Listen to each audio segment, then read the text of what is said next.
అనేది అదక్కడ సందర్భమా?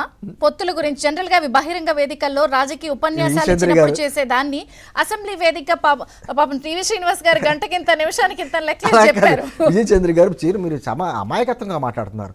ఓ పక్కన విద్యార్థులు బయటకు వచ్చి విద్యార్థులు సభ పెడతాడో, లేకపోతే మహిళలతో సభ పెడతాడో, లేకపోతే వేరే వాళ్ళతో బటన్ జగన్మోహన్ రెడ్డి కాదు కదా, బటన్ మోహన్ రెడ్డి.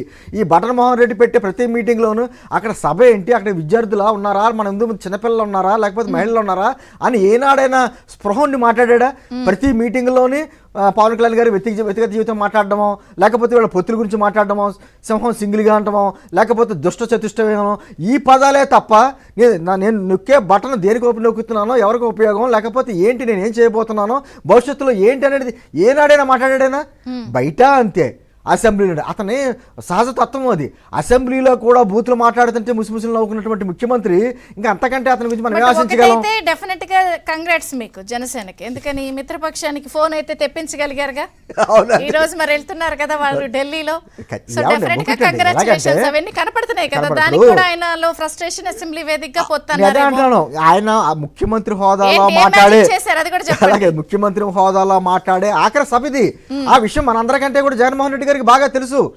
అందుకనే అబద్ధాలు పదే పదే చెప్పి ఆయనకు ఉన్నటువంటి విషపత్రికలు ఉన్నాయో, లేదా ఛానల్ ఉన్నాయి కదా, వాటితో ప్రచారం చేసుకుని, లేకపోతే వారికి ఉన్నటువంటి ఒక వ్యవస్థలు ఉన్నాయి కదా, వాలంటీర్ వ్యవస్థ లాంటి వ్యవస్థలతోటి అదే ప్రచారం చేసుకుని భయభ్రాంతులకు గురి చేసి ప్రజల్ని ఏదో రకంగా నమ్మించి మళ్ళీ ఏదో రకం అధికారం రావాలనేటువంటి ఒక కుట్ర చేస్తున్నాడు.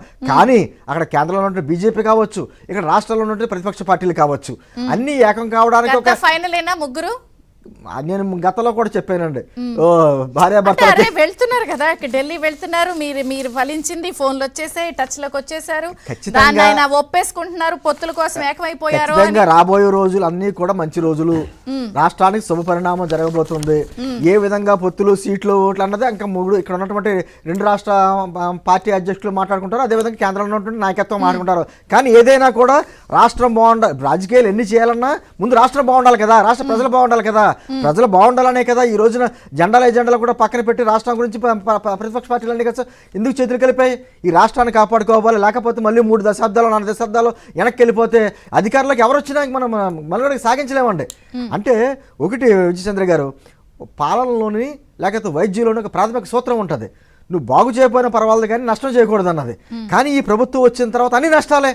ఈ ప్రజావేదిక కూల్చివేత కాడించి అన్ని నష్టాలు చేసుకుంటూ వచ్చి రాష్ట్రాన్ని అధోగతి పాలు చేసి మళ్ళీ అబద్ధాలతో, లేకపోతే ఓట్ బ్యాంక్ పాలిటిక్స్ ఏదో రకరకాలుగా కన్సాలిడేట్ చేసుకుని కులాన్నో, మతాన్నో, ప్రాంతాలను ఉపయోగించుకుని అధికారులు ఒక బహిరంగ సభలో చెప్పడం వేరు, లేకపోతే అసెంబ్లీ వేదికగా ఆన్ రికార్డ్ చెప్పడం వేరు. జనరల్గా ముఖ్యమంత్రి గారికి చాలా సైకాలజీ, వారు ఒక సైకాలజీ చెప్పారు, కానీ చాలామంది ఆయన్ని ఆకాశానికి ఎత్తేసే వాళ్ళందరూ కూడా ఆయన సైకాలజీని వేరేలాగా చెప్తూ ఉంటారు. ఇప్పుడు ఆ సైకాలజీని మళ్ళీ ప్రజల్లోకి చూపించే అసెంబ్లీ అంటే మీ ఇందాక పెద్దలు చెప్పినట్టు అసెంబ్లీ అంటే ఒక గౌరవం, లేకపోతే ఉన్నటువంటి వ్యక్తులు ఉండేటువంటి ఒక స్థానము, ఒక పవిత్రంగా భావించేటువంటి అతని మనస్తత్వం అతనిది కాదు. అతనికి అసెంబ్లీ అయినా ఒకటే, బయట సభలు అయినా వచ్చే, ఎక్కడైనా ఒకటే. అదే అంటాను, అబద్ధాలు మాట్లాడడంలో పిహెచ్డి.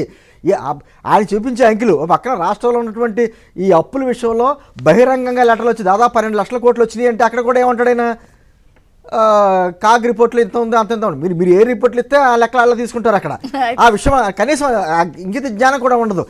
నేను వచ్చింది అధికారంలోకి వచ్చినంత ఏమి చేయలేకపోయినా అనేటువంటిది మానసికంగా ఇప్పటికైనా ఆలోచన చేయకుండా మరోసారి అవకాశం ఇవ్వాలి, మరోసారి దోచుకుంటాను అంటే ఎంతవరకు ప్రజలు నమ్ముతారు? ఖచ్చితంగా ఆ నొక్కుతాడు చూసిన బటన్, అటువంటి బటన్ ఒకటి ఉంది, ఆ ఓటు అనే బటన్ ఉపయోగించి ఇతను ఇంటికి పంపుతారు. రైట్, ఒక బ్రేక్ తీసుకుందాం, బ్రేక్ తర్వాత చర్చ కొనసాగుతుంది. చూస్తూనే ఉండండి ఏబిఎన్.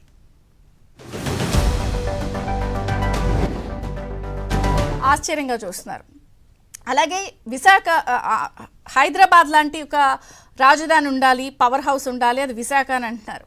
మరి వచ్చి రాగానే మరి అమరావతిని నిర్వీర్యం చేశారు, 3 రాజధానులు, ఎగ్జిక్యూటివ్ క్యాపిటల్ విశాఖ అన్నారు. మరి విశాఖని ఏం ఉద్ధరించారు అన్న ప్రశ్న కూడా చాలామంది మాట్లాడుతున్నారు.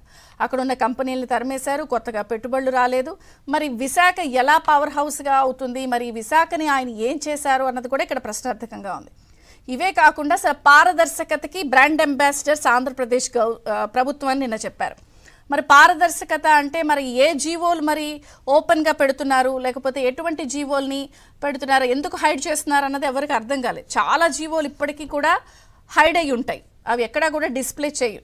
మరి పారదర్శకతకి బ్రాండ్ అంబాసిడర్స్ మేమే అని కూడా నిన్న మాట్లాడారు. అవి కాకుండా అద్భుతమైన ట్విస్ట్ ఏంటంటే 99% హామీలు అమలు చేసేసాము అని అంటున్నారు. ఇచ్చిన హామీల్లో 95 నెరవేర్చాము అసెంబ్లీ సాక్షిగా చెప్పారు. మరి మెగా డిఎస్సి విషయంలో కానీ లేకపోతే పోలవరంలో కానీ రాజధాని కంప్లీట్ చేసిన విషయంలో కానీ ఇలా సిపిఎస్ రద్దు చేస్తామన్నారు వచ్చిన వారంలోనే, అదేమైంది? మద్య నిషేధం తెచ్చామని అది కూడా చేస్తామన్నారు, మరి ఈ రోజు వరకు దాన్ని ఎందుకు చేయలేదు? కడప స్టీల్ ప్లాంట్ వ్యవహారం కానీ అవుట్సోర్సింగ్ ఉద్యోగుల వ్యవహారం కానీ ఇలా అనేక అంశాలు మరి ఇప్పటికీ పెండింగ్లో ఉంటే మరి 99% హామీలు అమలు చేశామని చెప్పి ముఖ్యమంత్రి గారు నిన్న చెప్పడం చూస్తే అందరూ కూడా ఆశ్చర్యంగా మరి ముఖ్యమంత్రి గారి నాలిక నిజంగానే నరం లేదా అనేది కూడా అందరూ మాట్లాడుకుంటున్నారు. జనరల్గా ఎవరైనా సరే అసెంబ్లీ వేదికగా ఆ బడ్జెట్ సమావేశాలు ఇక చివరి సమావేశాలు ఎలక్షన్స్కి వెళ్లే ముందు జరిగే సమావేశాల్లో ఎవరైనా సరే తమ పాలన ఏమిటి, తాము సాధించింది ఏమిటి, తమ పాలనలో అద్భుతంగా ఏమేం చేశామనేది చెప్పుకోవాలి. కానీ ఇక్కడ కూడా కరోనాను బూచిగా చూపించారు. తమ వైఫల్యాలకి చంద్రబాబు కారణం అని నెట్టేసే ప్రయత్నం చేశారు. రాజకీయ ప్రసంగం ఒక బహిరంగ సభలో ఎటువంటి అంశాలను చెప్తారో అదే అసెంబ్లీ వేదికగా చెప్పడానికి కూడా అందరూ చూసి ఆశ్చర్యపోయారు. అంటే జనరల్గా అందరూ కూడా ఇదేమిటి ఇలా బేలతనంగా ఉంది, ఆయనలో ఒక బెంగగా ఉంది, ఇంకా ప్రతిపక్షాలని బూచిగా చూపించే ప్రయత్నం ఏమిటి అనేది చర్చ. ఇదే